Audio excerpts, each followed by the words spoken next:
Hey guys, happy Friday. It's operations time over here. We're gonna be doing a lot of yard work over here. I don't have any trains set up right away to run out to the layout. So I figured we'll just kind of clean things up in the yard over here. We're gonna sort a few cars, get rid of a few cars. So let's get the first locomotive fired up over here. Let's see here. Which I think is this guy back here. He's our last local that we did there. Ran out to Sanford & Son salvage. Let's see, what are we gonna do with him? Well, we're just gonna disconnect, which I think, yeah, no, we're still connected over here.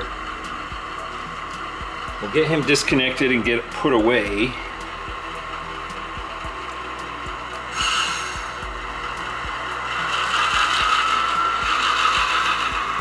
I know he's in the background there, but I'll try to position the camera so we get a good view here.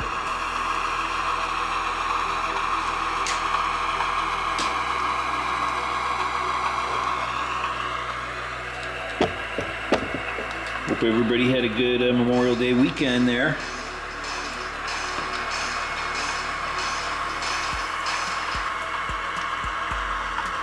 It's nice and quiet over here. It's actually been nice out over here in Southern California, not too hot. Today is actually our hottest day for the week. We got, should be in the 90s or so. Hopefully I don't short anything out over here.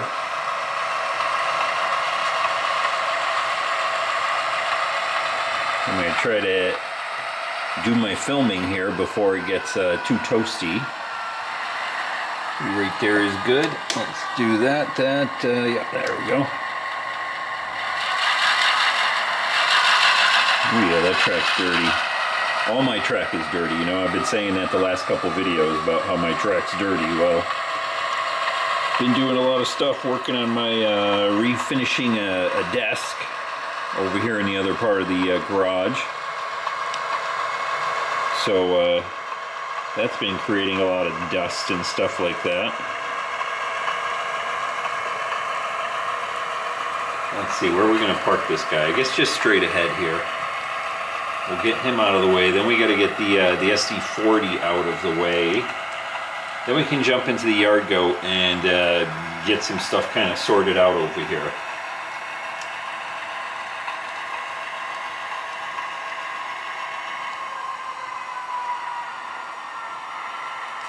Right there's good. All right, we'll go ahead and shut him down.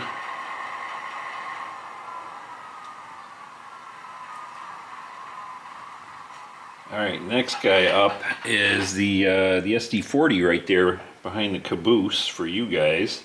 What is he there? 7355. I gotta find him on my controller. We'll figure out something to chit chat about. Actually, I did watch an interesting video this morning. Let's see here. Make sure I got everything set. There we go, we'll get him fired up.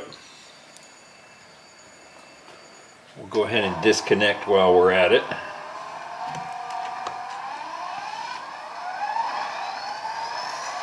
Get our track set here. We'll get him put away.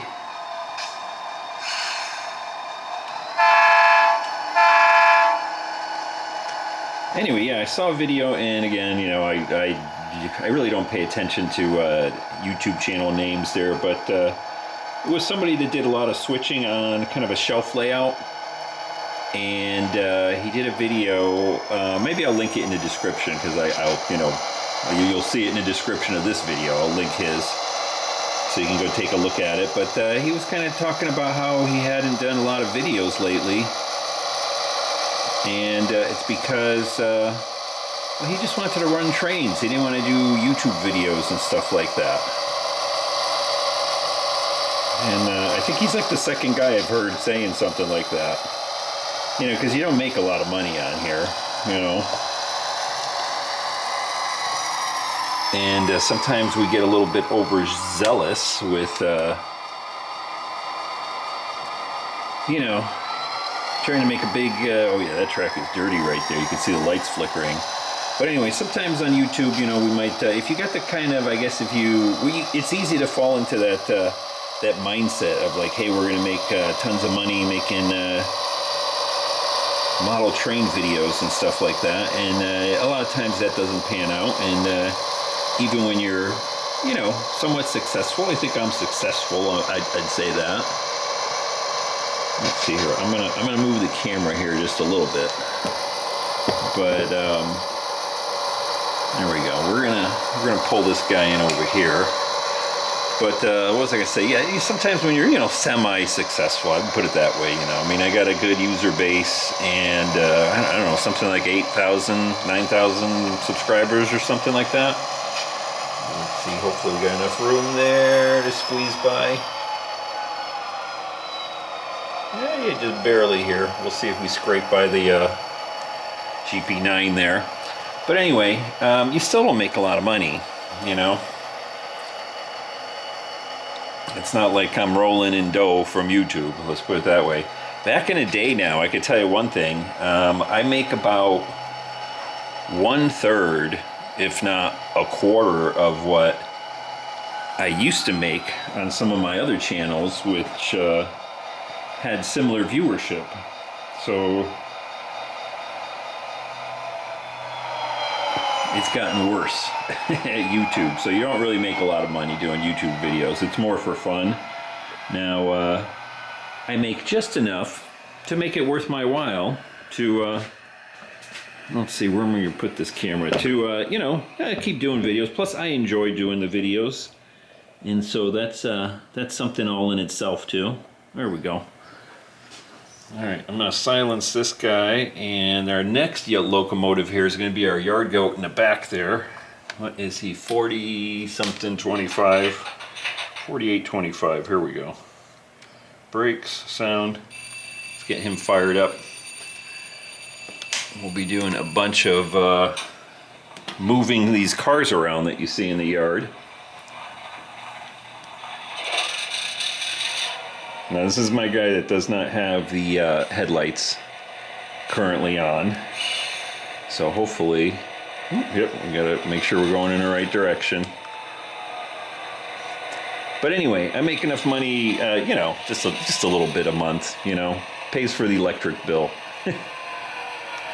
that I use for running my railroad, let's put it that way. It ain't a lot. But anyway, back on topic there. So yeah, he was saying that, you know, he kind of got into, you know, I don't know, and I could tell from what he was saying, he must have been a software engineer or programmer or something like that, because he ended up, you know, doing a whole bunch of stuff. Ooh, right there's good, Engineer Rick. Let's figure out what we're doing here. We'll grab these two gondolas and set them off first. But, you know, and then he ended up kind of, you know, trying to make a program, which he did, made a little program kind of thing to, you know, route his trains and sort of a minimalist JMRI operations sort of deal, I guess. But I think he discovered that the whole point of him trying, I think that what he was getting at was that he wanted to get away from work, you know. He wanted to relax and have fun running trains instead of kind of making work out of it, and YouTube being part of that.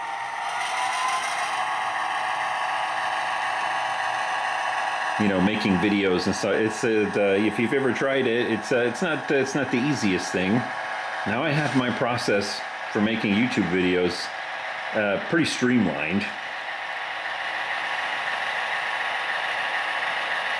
So, because I came to the same kind of conclusion a little while back, that I ended up spending way more time being a videographer than actually running trains, and it wasn't that much fun. Which is why a lot of times in my videos, you know, I just carry the camera. We take it all in one take, you know. I hit record, and we record until we're done, and that's it. And then I take the video, I upload it, or I edit it, I should say, but minimally edit it. Throw a you know, the splash screen up on it and upload it, and all good to go, all done. Which if any of you are YouTubers and you're like, man, I'm getting kind of tired of doing all this YouTube work, I guess my only suggestion would be try to kind of streamline it, you know? There's something to be said about having a video that's all, you know, multiple scenes, and you make a big production out of it and everything. And you know, it's almost like making a full-length movie, you know? You got to take shots of this and shots of that, and then you're editing all this stuff. And, you know, pretty soon it's a job, and it's not fun anymore. So at least my two cents for what it's worth, if you're in that boat, is try to kind of streamline it. Maybe change the format of the video like I do, you know. Sometimes people complain I shake the camera and all this stuff. Well, that's because I keep it simple. Because if it wasn't simple, I'd just stop doing it.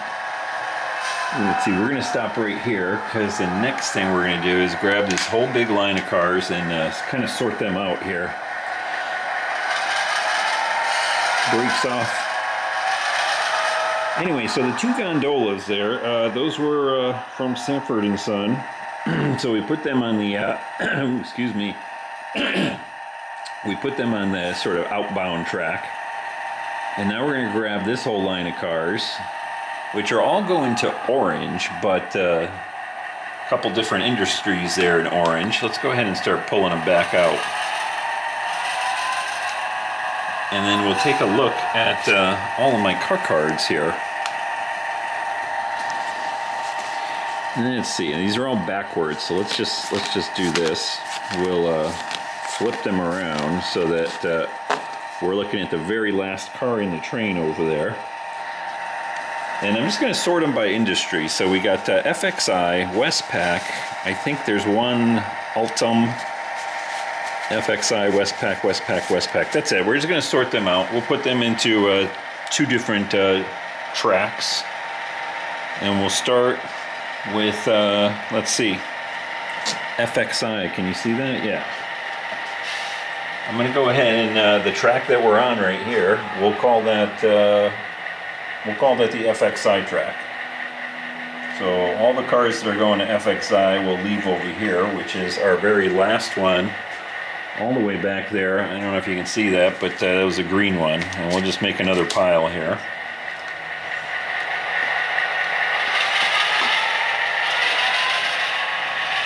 Let's see if I can kind of position you so you can see a little bit more here.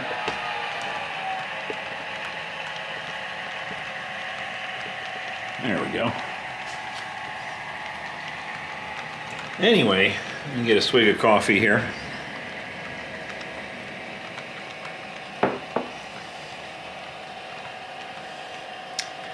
But yeah, anyway, so this guy, he decided he wanted to just run trains and relax, which I 100% get. Because sometimes, you know, even when, I guess maybe even if you're not doing YouTube videos, maybe you're just, you know, doing operations with other people, and you gotta kind of, you know, set everything up, and, you know, if you're having like, you know, operating sessions with guests, that sort of thing. Sometimes it's just nice to kind of get out and just run a few cars around without anybody knowing what you're doing. All right, Westpac, we'll put that over there. All right, next guy up is FXI, that's this guy right here.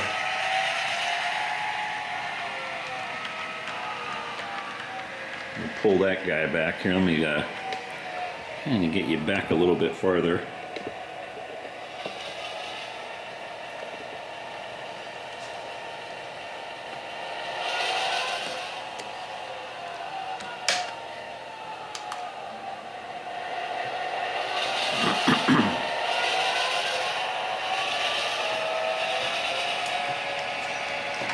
You know, I'll even go so far as to say I love having a yard, because a lot of times, you know, at the end of the day, even though I'm, you know, retired, I'm kind of tired anyway. And, you know, I don't want to be walking around my layout and doing stuff like that. I know, it sounds pretty lazy, but it's almost like I like having yard work, because I just stay here in one spot. I don't have to think too much about it. You know, I just do my sorting right over here. Now, the next car right here, which is this Norfolk Southern, is Altum. Let me see where that one's going. I think we will keep that one with Westpac. So let's see, what am I doing here? That's FXI, so Westpac. So he's got to go back to the other track. Wrong way.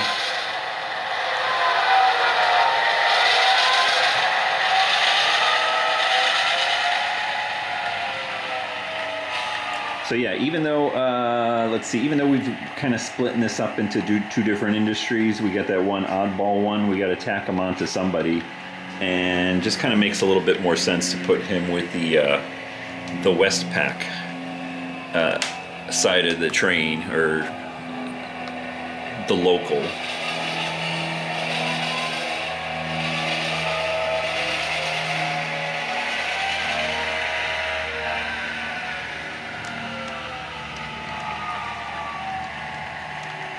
Now, speaking of how much I love the yard and stuff, you know, in my last a couple of videos there, I talked about possibly getting a new vehicle and wanting to have room in the garage for it.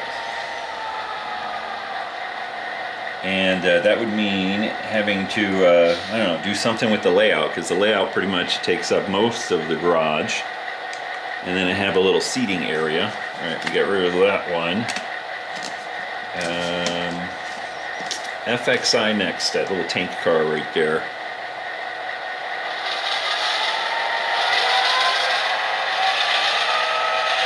So anyway, one of the things, you know, I'm not positive yet, but I might be picking up a new vehicle here, you know, within the next, let's just say 6 months or so, something like that. And being that we live in Southern California here, it's hot and sunny. You know, we get the UV all year round, and it does a havoc on you know, car finishes. And since it's a new car, I want to kind of at least keep it in the garage. And I know a lot of people have said, you know, put up an awning, you know, do this, that, the other thing, but I'm not going to do any of that stuff. I got a 3-car garage. I should be able to fit at least one car in it, right?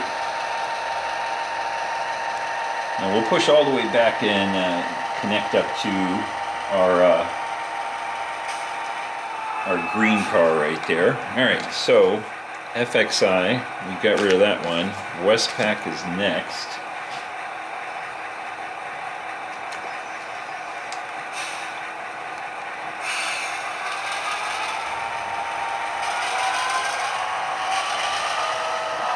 So one of the things I've been thinking about is, well, how do I do this, you know? And I've mentioned it before, where I thought, well, maybe I do a double-decker, sort of, you know, take one side, like the yard in this, and stack it on top of the other half of the layout, and that would free up a bay in the garage. The other idea was to, what was it? Double stack it, or well, the other idea was to kind of like scrap the whole thing and start over again. I know, I think that's the first time I've mentioned that, but in my head at least. And that's what I've been kind of thinking. And you know, everybody kind of goes through that sort of multi, you know, a lot of people, they don't just have one layout and that's it. They just run it forever, right? You talk to anybody that's got a layout, it's probably not their first one, unless they're new. Right there. And I think, yeah, the rest of the cars are all Westpac. So We just gotta shove all these guys back and we will be done splitting these guys up. Move you over here.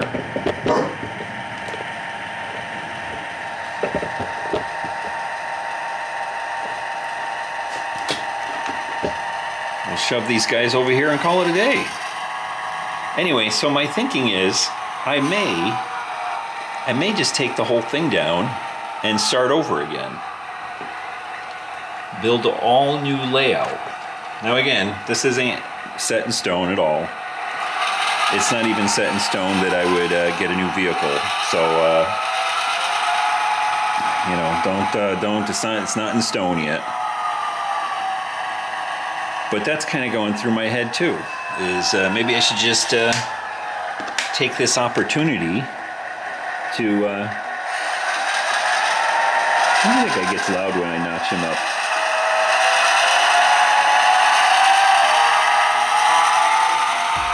Maybe I take this opportunity anyway to, yeah, just start kind of fresh, you know.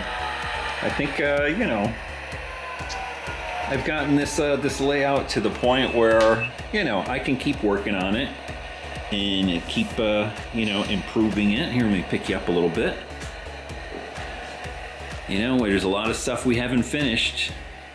We've still got, you know, cardboard boxes for industries and stuff like that, but you know, the idea of maybe just starting fresh from scratch and documenting it all on YouTube is a little bit appealing to me. Anyway, guys, I'm gonna cut it off right there. The camera says it's hot. It's time to go. That's it. Food for thought here a little bit. Hope you enjoyed my ramblings here. And remember, don't make model railroading a job. Have fun. Just go out and do it. All right, guys, take care.